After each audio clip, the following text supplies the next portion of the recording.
დავეთანხმები და თუ შესაძლებლობა იქნება ერთ-ერთ წინადადებასაც პირველ რიგში დიდი მადლობა იმიტომ რომ თქვენ მხარდაჭერა და აღმოსვლა ძალიან მნიშვნელოვანია თითოეულ ჩვენთაგანისთვის ასევე ვიტყვი რომ ზოგადად ეს სასამართლოები რაც იქნება პრეცედენტული და ჩემთვის როგორც მათ შორის სამართლის ფაკულტეტის სტუდენტისთვის სავსებით გასაგებია რომ ეს სასამართლოები მომავალში იქცევა кейსად შესაბამისად ნებისმიერი მხრიდან დააცვის თუ იგივე ბრალდების მხრიდან მოსამართლის მხრიდან ნებისმიერი ქმედება ეს იქნება სამაგალითო შემდგომი თაობებისთვის რომელსაც მე წარმოადგენდა რომელთაც უნდა დადგეს ახალი იგივე ადვოკატები პროკურორები და ასე შემდეგ შესაბამისად მადლობა მინდა გადაგიხადოთ რომ განსხვავებით სხვა სასამართლო კაზუსებისგან დღესდღეობით ძალიან მშვიდად წყნარად და ოპონირების საშუალებით მოხდა სასამართლო პროცესის ჩატარება ამავდროულად მსურს ბრალდების მხარეს მიმართო და გარკვეული კითხვით ფორმით დავსვამ კითხვას და პასუხს გამცემენ თუ არა ეს უფრო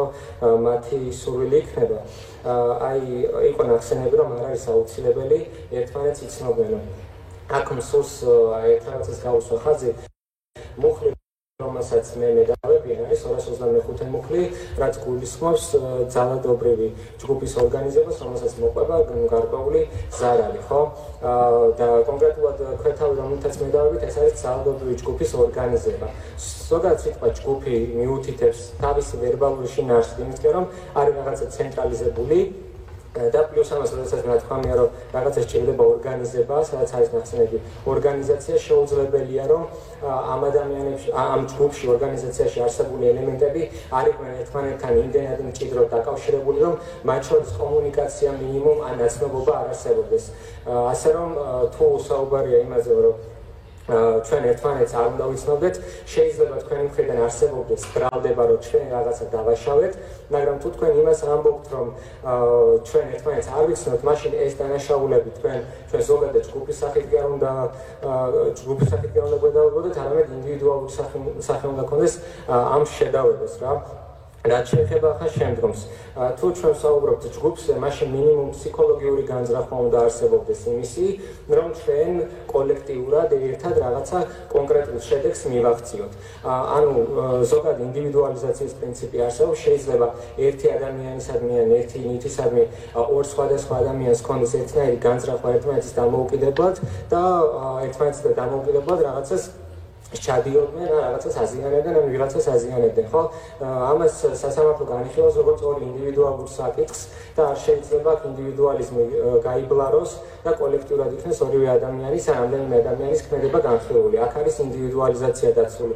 ხო, თუ ჩვენ აქ ინდივიდუალიზაციას არ ვიცავთ და ბრალდების მხარე ამბობს, რომ ეს არის ჯგუფური, პლუს ამას ამბობს, რომ არ არის აუცილებელი, რომ ჩვენ შორის იყოს რაიმე მკაფიო ნაცნობობა ან თანაორგანიზება, მაშინ ნებისმიერი ადამიანი, რომელიც ინტერეს აქციაზე იყო, აი სიტყვაზე ერთ-ერთი ადამიანი აქ რომ ამოვიყვანო და ჩავსვათ ნებისმიერი ვინც აქედან აქციაზე გადიოდა, მსგავსი ფორმულებით შეიძლება აბსოლუტურად ნებისმიერზე შეიკრას ჯგუფური ძალადობის იარლი. ანუ მაშინ გამოსული 20,000 ადამიანი არის იგივე ძალადობრივი ჯგუფური ქმედების თანამონაწილე. აი თქვენ ახსენეთ ბარიკადები და ბარიკადებს მართლაც ჰქონდა ადგილი. მე არ შევალ იმ განხილვაში თუ ვის რატომ დაჭირდა ბარიკადები.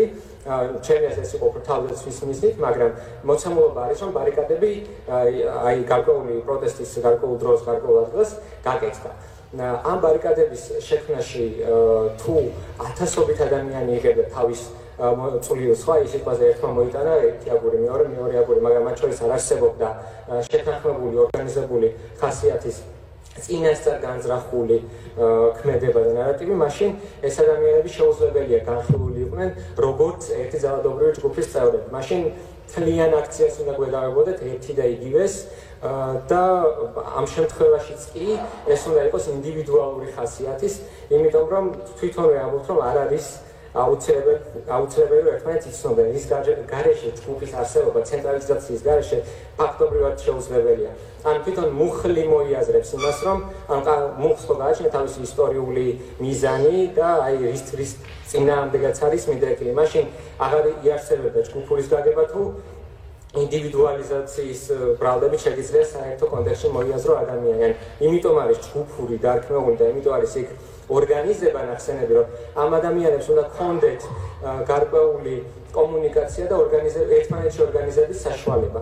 ის სხვა ამბავი, რომ შეიძლება ადგილზე გაიცნოს ერთმანეთს, შეიძლება არა, მაგრამ თქვენი მხარე უბრალოდ ვერ ადასტურებს იმას, რომ ადგილზე გაცნობის რაიმე საშუალება მაინც არსებობდა, ან ჩვენ ერთ გარკვეულ სივრცეში ერთდროულად რაიმე მომენტში მაინც თან არსებობდით. და ამის გარეშე ფიზიკურად შეუძლებელია ჯგუფს ერქვას ორგანიზაციული ან ორგანიზაციული სახე მიიღოს. მეორე შემდგომ თქვენ რაც ახსენეთ, აი მიმავის საფრთხეზე.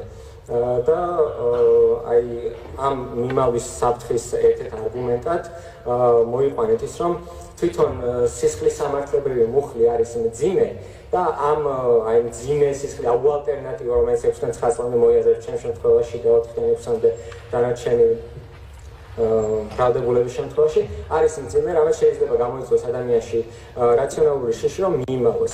მაგრამ ამავდროულად თქვენ გავიწევთ ის, რომ ჩვენ არც ერთი ადამიანი არ ვართ ნასამართლები და გავიწევთ ამავდროულად ის, რომ არსებობს უდანაშაულობის პრეზუმპცია და სპეკულირებთ, რომ თქვენ როდესაც ჩვენ ბრალდებას ვდებთ რაღაცაში, ეს ჯერ კიდევ იმას არ ნიშნავს, რომ ჩვენ ეს ჩავიდინეთ. მეტიც სასამართლო სანამ ჩაგვს არ დაარტყამს, სასამართლოს წინაშეც კი ჩვენ უდანაშაულოები ვართ, რა.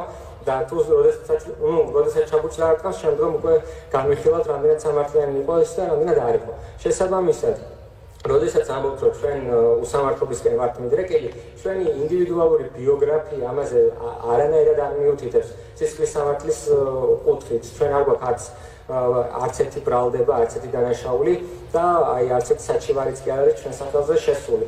შესაბამისად, იმით სპეკულირება, რომ მე მას დიდი და მძიმე მუხლით შევედავე, ეს არ ქმნის იმის საშიშროებას, რომ მე უცებ ერთი ინდივიდიდან გარდავიქნები მეორე სამართლებრივად სულ სხვა ჩარჩოში მყოფ ინდივიდში. ეს არის ძირითადი. ამავდროულად მე შემიძლია თეორიულად თქვენ წაგიყენოთ რაღაც ბრალდება, მძიმე ბრალდება, რომლის გამოც აღიძრას გარკვეულად მძიმე მუხლი, რომელიც წლებით პატიმრობას გულისხმობდეს და ეს არ უნდა იქცეს სასამართლოს მხრიდან ესეთი რადიკალური მიდგომის პრევენციის გზით, რომ წინასწარ პატიმრობაში მოხვდეს ადამიანი. იმიტომ რომ ჩვენთან არსებობს, ზოგადად საერთაშორისო სამართალში არსებობს და ჩვენთანაც არის მიღებული ჰუმანურობის პრინციპი. და როდესაც ადამიანს არ აქვს არც ერთი ბრალის ნიშანი და ის რომ შეიძლება მიდრეკილი იყოს თავისი ბიოგრაფიით დანაშაულისკენ, რამდენად ჰუმანურია ეს თქვენი გადასაწყვეტია, რომ ადამიანი წინასწარ პატიმრობაში გაუშვა, როდესაც ამის არსებითი ხელჩასაწვდი მაგალითი არ არსებობს.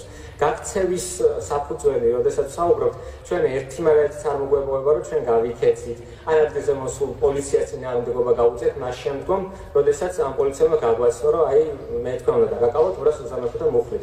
იქ შეწინააღმდეგების ფაქტორი არ ყოფილა. მეტიც მარტივად არსებობს, ან მარტივი გზა არსებობს იმის, რომ გადავამოწმოთ ადამიანი მიდრეკილია თუ არა იმისკენ, რომ გაიქცეს სასამართლო პროცესი. არსებობს ალტერნატიული შემაკავებელი ხერხები, აი ასეც ისაუბრეს, იგივე შიდა პატიმრობა, იგივე გირაო და თუ დადგინდა, რომ ადამიანი შიდა პატიმრობაში არაკეთილ სინდისიერად იქცევა, გირაოს არაკეთილ სინდისიერად მოეპყრო და რაღაც გარკვეული წესები დაარღვია, ჯერ კიდევ საქართველოს ტერიტორიაზე, როდესაც იმყოფება. ეს უკვე ერთი პრეცედენტი მაინც ქმნის იმას, რომ ეს ადამიანი მიდრეკილია იმისკენ, რომ გაიქცეს სასამართლოს მხრიდან მოსალოდნელ ანდადებით ან უარყოფით განაჩენს. შესაბამისად, სანამ ეს პრაქტიკა არ არსებობს, იმაზე საუბარი, რომ ადამიანი გაიქცევა, არის აბსურდული. ჩემს პირად მაგალითს მოვიყვანოთ, სამართლებრივ ჩარჩოში შეიძლება არ მოთავსდეს, მაგრამ ჩემს მორალურ ჩარჩოში ჩდება, მაშინ როდესაც მე კიდე აპრილ-მაისის შემდგომ ვიმყოფებოდი უკრაინაში და გავდიოდი გარკვეულ სამხედრო გადამზადებას, იმიტომ რომ ჩემი მორალური შეხედულებებით სამშობლოს ჭირდება მებრძოლი ადამიანები, მაშინ ჩემს გარშემო გაჩნდა ის საფრთხეები, რომ ჩემი ქვეყნის დაბრუნების შემთხვევაში შეიძლება მე დავეკავებინე, ანუ იყო გარკვეული ინფორმაციები ამასთან დაკავშირებით და უკვე მე საზღვარგარეთ მყოფ შემეძლო გადამეწყვიტა, ბავშვი ვიყავი უცხოეთში და მესწავლა იქ-ის სამართალი ზოგადად თუ დაბრუნებული ვიყავი საქართველოში და მე უკვე იქ გავაკეთე ეს რაციონალური არჩევანი, ჩემთვის რაც იყო მისაღები და ჩემ მორალთანაც იყო მისაღები. ვიცი რომ ამას სამართლებრივად შეიძლება სპეკულაციად განიხილავდეს, მაგრამ ჩემი მორალური მხარისთვის აუცილებელი იყო ამის დაფიქსირება.